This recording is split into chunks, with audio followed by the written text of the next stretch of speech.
Hey everybody, got a project I want to do and I figured I'd make a video of it, or maybe several videos of it. You guys may find it interesting, but this is my Martian II, Banggood Martian II, 220 size, so 5-inch props. So it's my main quad, the one I fly probably the most. That, and I do fly the tweaker quite a bit, I guess, but this is the one I did a build video on. But I'm going to make a couple of changes. I have a Flip 32 F3 controller in here, and it's been working just fine. It flies pretty nice. I'm running 4K with multi-shot because I have Rotor Geek 20 amp ESCs, older ones, and they're not BL Heli S. So I can't run any of the D-shot, which is fine with me. But so I'm running multi-shot with them. And then these DYS Race Edition 2205-2300 motors. And it's plenty of power for me. I actually don't want the most souped up motors because I actually like the flight time. I'm getting about 3.5 minutes the way I fly with this setup on a 1300 milliamp pack. Anyway, I'm going to replace the power distribution board, and I'm running the stock one that comes with it. I've actually made a couple of other alterations since I made the build video. I took the power distribution board. I had a diatone for the step downs on here, and I took it off. And I'm using Pololu step downs and the stock PDB because I thought I was having problems with the regulators on the power distribution board, but that was not the case. I just recently upgraded to one of these cheap, I think it's a eSheen video transmitter. I was running the 200 milliwatt. I wanted to bump it up to the 600. 200 is fine. I went 700 meters with a 200 milliwatt, but that's with no obstructions between myself and the quad. And the video was excellent. But I do like to fly behind some trees in some of the locations that I fly. And I do get quite a bit of breakup when I go behind the trees, so I thought maybe I'd try this 600 and see if that'll help out with that. This particular one is known for getting really hot, so I've added an aluminum aftermarket heatsink to the top of it. But this is the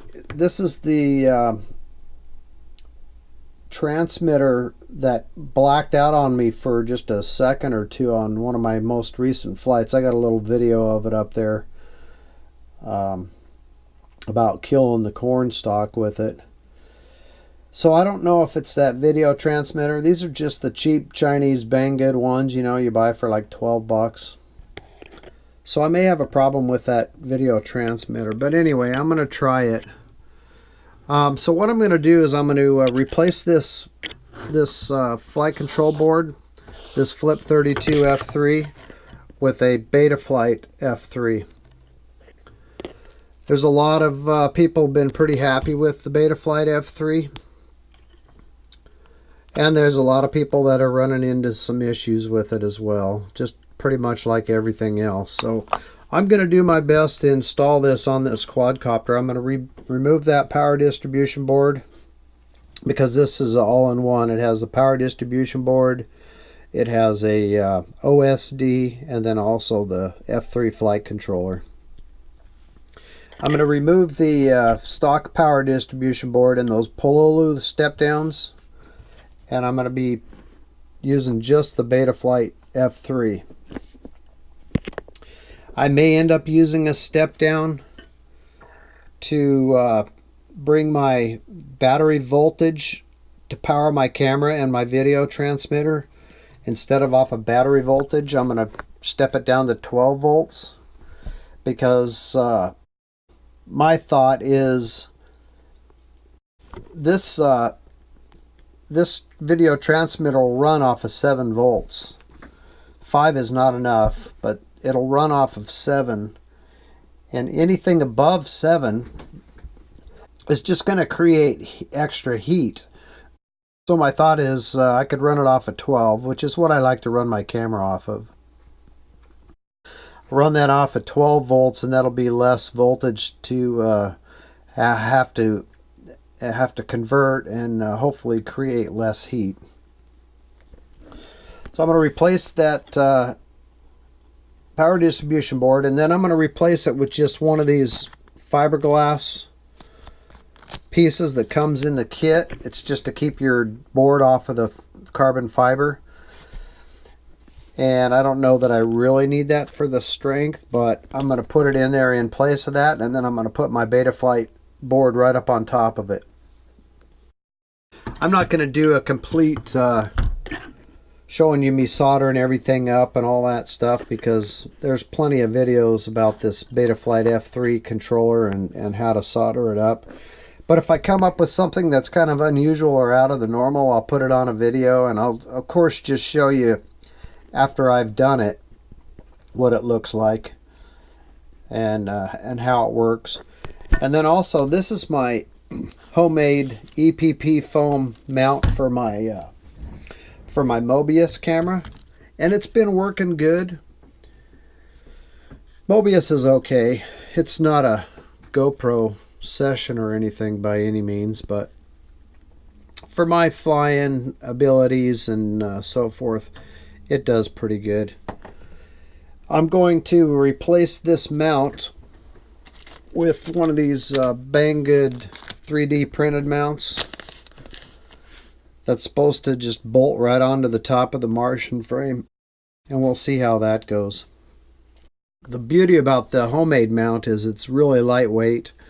I just have a piece of old strap on here for some stickiness, and then when I strap that Mobius on there, I've never lost it. It's never come out during a crash or anything like that. Not to say that it wouldn't, but it hasn't so far. And that mount actually works really nice. It's a 35-degree mount, I think is how I have it set up. This is a 30-degree mount. I think that's what it was. Anyway, I'm going to replace it with this mount, and the thought is I may end up getting a GoPro session. I don't know if I want to spend the money on it, but anyway, I'll have that option, and then I can just mount it to that mount as well. So that's my plan, guys. I thought you might want to ride along for this, see what happens. I don't know if you can see it in there or not, but I've also got a LC filter for my video system. I will be removing that. Supposedly the Betaflight F3 board has an LC filter integrated if you use the circuitry for the video. I'm going to run that off of VBAT, and then I will probably connect a Pololu step down to 12 volts off of that pin. That's my plan anyway. And again, the reason I'm using this step down, it's not necessary because I can run this video transmitter off of full battery voltage, 4S pack voltage, as well as my camera. But I'm trying to reduce how hot this transmitter gets. Alright, so anyway, that's my plan, guys. I'm going to get busy and start in on this project, and hopefully you guys can see how it goes for me. I got a pretty good deal on this Betaflight F3, so let's hope it works out. First thing I'm gonna do is unpackage it and plug it in and test it and make sure it all works. I've been reading posts of guys having dead on arrival for motor outputs and so forth. Honestly, I'm not really sure how to check that without actually hooking up a motor to it. Maybe I could check it with a multimeter. But I'm just going to flash it with the 3.1.7 and make sure it seems to all be functioning. And really the main reason then I'm going to make this modification and the switch to this flight controller. I don't fly any of my quads with on-screen displays. I'm really not a huge fan of on-screen display, but it would be nice to have the timer on the screen and maybe the RSSI. But my main reasoning is I want the ability to change PIDs on the OSD. That's really the main driving force that's made me decide to make this change. So some of those other on-screen display items are beneficial, but the biggest ticket is just to be able to out there without the laptop. And I want to take this quad on some camping trips here in the near future, and taking a laptop is possible, but it's just going to be an additional thing that I got to fuss with and mess around with if I'm in a remote area. So it'd be nice to just flip into the OSD, make a couple changes to PIDs if I have to, and then go ahead and fly the thing. So anyway, that's what I'm up to, guys. Hope you guys are enjoying the videos, and I'll show you the progress of this project as it takes place.